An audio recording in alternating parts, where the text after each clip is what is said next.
అధికారం శాశ్వతం కాదని, అధికారం ఉందని చంద్రబాబు ముఖ్యమంత్రి అయ్యేందుకు సహకరించారని, తాను కుప్పంకు రాలేదని, తన కుటుంబంపై 40 ఏళ్లుగా చూపిస్తున్న ప్రేమాభిమానాలకు ప్రతిఫలంగా ఏదో ఒకటి చేయాలనే ఉద్దేశంతో మీ ముందుకు వచ్చారని కుప్పం నియోజకవర్గం కమ్మగుట్టపల్లి గ్రామ మహిళలతో ముఖ్యమంత్రి చంద్రబాబు సతీమణి నారా భువనేశ్వరి అన్నారు. కుప్పం నియోజకవర్గంలో పర్యటన సందర్భంగా గుడిపల్లి మండలం కమ్మగుట్టపల్లి గ్రామ మహిళలతో భువనేశ్వరి ముఖాముఖి నిర్వహించారు.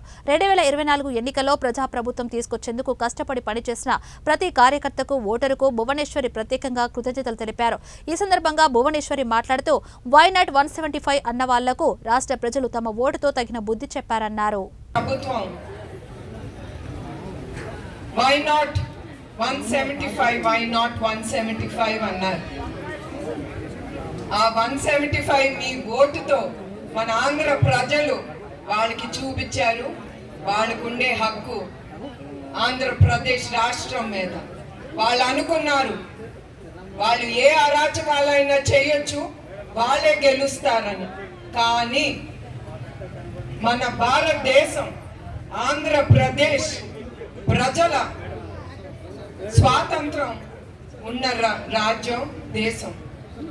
అట్లాంటి దేశంలో అట్లాంటి ప్రజల్ని స్వేచ్ఛ లేకుండా మాట్లాడటానికి కానీ దేనికి గాని భయంతో వాళ్ళని భయపట్టించి వాళ్ళని ముందుకు తీసుకెళ్లకుండా వాళ్ళు కావాల్సిన అరాచకాలు చేసి మిమ్మల్ని భయపెట్టించారు. కానీ ప్రజలు అదే స్వాతంత్ర ఉద్యమం అంటే నెమ్మదిగా వాళ్ళు వచ్చి ఎవరితో ఏమి చెప్పకుండా మీ ఓటుతో వై నాట్ 75 అనే వాళ్ళని కిందకి దించి మీ ప్రజల ప్రభుత్వం అనేది మీరు తీసుకొచ్చారు.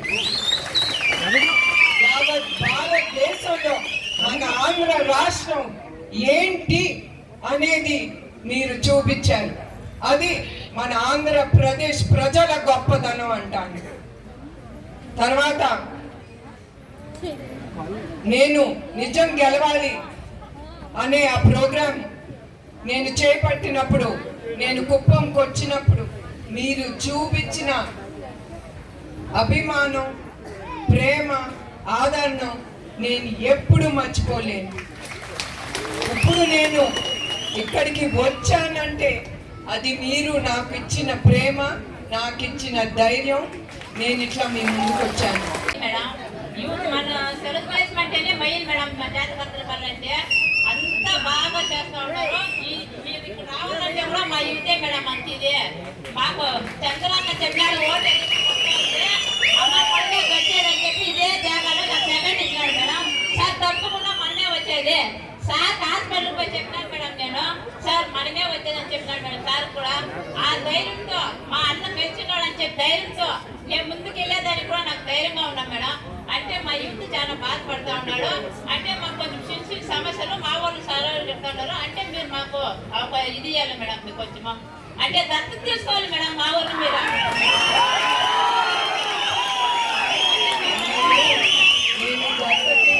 ఒక బూతే తీసుకుంటా అన్నాను, అవునా కాదా? కానీ 2 బూతులు ఒకే అట్లా కాదమ్మా. మీరు ఒకటి వినాలి, ఒక్క బూత్ ఎక్కువ వస్తే నేను దత్తక తీసుకుంటాను, అది ఇది చెప్తాం. కానీ నా కళ్ళకి అంతా ఒకటే. అందరికీ తప్పకుండా ప్రతి గ్రామానికి అదే న్యాయం జరుగుతుంది. తప్పకుండా దత్త తీసుకుంటే అదే కదా, అన్ని గ్రామాలు జరిగే మీకే. మీ భూములు ఆయన స్పెషల్ కోర్టు పెట్టి ఆయన కూడా మీరు చెప్పింది చెప్పి మీ భూములు మీకు వచ్చేటట్టుగా తప్పకుండా ఆయన చూస్తారు. కానీ కొంచెం మీరు ఓపిక అనేది పెట్టాలి. 5 సంవత్సరాలు ఈ రాక్షస ప్రభుత్వం చేసిన అరాచకాలు తీసుకున్నారు కదా, ఒక్క ఓపిక అనేది ఉండాలి. ఒక 2-3 నెలలు, 5 నెలలు, 6 నెలలు ఓపిక పట్టి. ఎందుకంటే ఈ రాష్ట్రం అంతా అల్లకోలంగా ఉంది. కొంచెం అది అన్ని సర్దుకుని, మన ఇంట్లో అన్ని సర్దుకునే కదా మనం బయటకు వెళ్ళగలం. అట్లానే కొంచెం ఆయన సర్దుబాటు అయిన తర్వాత తప్పకుండా ఆయనకి తెలుసు తెలియక కాదు, ప్రజలు అనుకుంటున్నారు ఏం చేయట్లేదని. వచ్చిందే ఒక నెల, ఎది ముట్టుకున్నా చాలా అలగోలంగా ఉంది, ప్రతి డిపార్ట్మెంట్ అట్లానే ఉంది. ఆయనకి కొంచెం మీరు టీడీపీ ప్రభుత్వానికి, ఆ కూటమి ప్రభుత్వానికి కొంచెం మీరు ఓపిక పట్టి ఒక 3-4 నెలలు ఓపిక ఉంటే చంద్రబాబు నాయుడు గారు ఆలోచించి తప్పకుండా మీ భూములు మీకే తిరిగి వస్తుంది. మీకు తెలుసు కదా, వైసీపీ ల్యాండ్ టైటిల్ యాక్ట్ అని తీసుకొచ్చారు. ఎవరికి తీసుకొచ్చారా లేదా? అవునా? ఓ నాకు తెలిసి శ్రీకాంత్ గారు చెప్తున్నారు ఈ రోజు రద్దు చేశారట చంద్రబాబు నాయుడు గారు. మీరు ఒకటే ఆలోచించాలి, ఈ ప్రభుత్వం కనుక ఉండుంటే మీ భూములు ఏమయ్యాయి, మీకు ఈ హక్కు కూడా దక్కేది కాదు అడగటానికి. సో మిమ్మల్ని ఒకటే నేను కోరుకుంటున్నాను, కొంచెం ఓపిక పట్టాలి. ప్రజలు కూడా ఒక 5-6 నెలలు ఓపిక పడితే తప్పకుండా ఆయన ఏదో చేసి ఎవరికి ఏ భూములు ఎవరికి వెళ్ళాలి వాళ్ళకి తప్పకుండా ఆయన వెళ్ళేటట్టు చూస్తారు, తప్పకుండా ఆయన చేస్తారు. కల్పించినా కూడా నేను ఎప్పుడు రాలేదు, నేను రాజకీయాలు ఎప్పుడు నేను వచ్చి ఉండలేదు. కానీ నా యాత్ర అప్పుడు మిమ్మల్ని అందరూ, ఎస్పెషలీ మహిళలు, వాళ్ళు ఎట్లా చంద్రబాబు నాయుడు గారి కోసం ఆ 53 రోజులు వచ్చి పోరాడారు, అది ఇప్పటికీ కూడా నా కళ్ళు ముందల మెదులుతూ ఉంటుంది. ఎస్పెషలీ మన స్త్రీ శక్తి, అది నేను ఎప్పుడు మర్చిపోను. పోలీసులు కానీ ప్రభుత్వం కానీ ఎంత చేసినా, పోలీస్ స్టేషన్లో తిప్పినా కూడా వాళ్ళ ఇంటికి వెళ్ళి మళ్ళీ పొద్దునొచ్చి మహిళలు, ఆడపడుచులు అని అంటాను, వాళ్ళందరూ వాళ్ళు పెద్దన్న కోసం బయటకు వచ్చి పోరాడారు.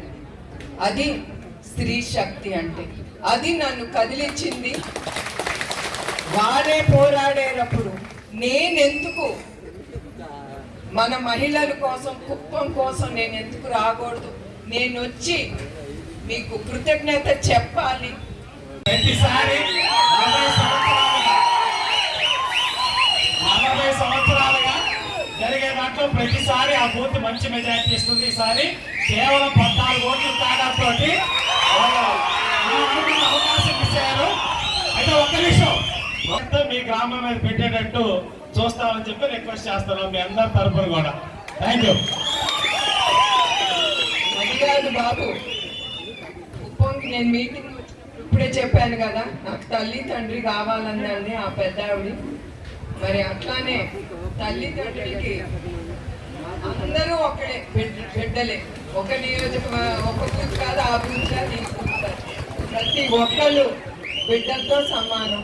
తప్పకుండా మీ గ్రామం తప్పకుండా అభివృద్ధి చెందుతుంది అని నేను హామీ ఇస్తున్నాను. 40 సంవత్సరాల నుంచి మీది స్ట్రాంగ్ బూత్ అంటారా టీడీపీకి? సరే, మీకేం కావాలి చెప్పండి ప్రత్యేకంగా. గ్రీన్ సిటీ కావాలంటే మీరు కూడా అన్ని చెట్లు నాటాలి. తప్పకుండా ఇది అభివృద్ధి చెందుతుంది, తప్పకుండా.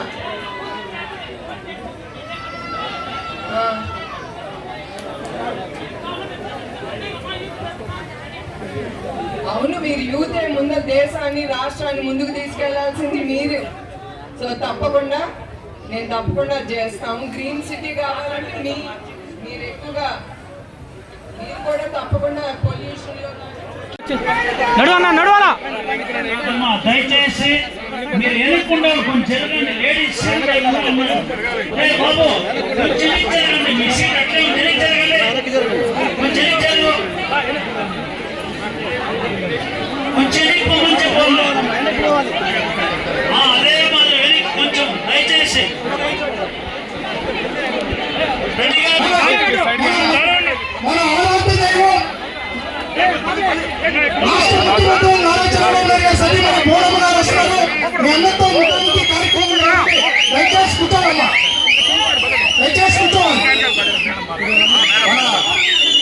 మన భువనేశ్వర్ అమ్మగారు వచ్చారు కాబట్టి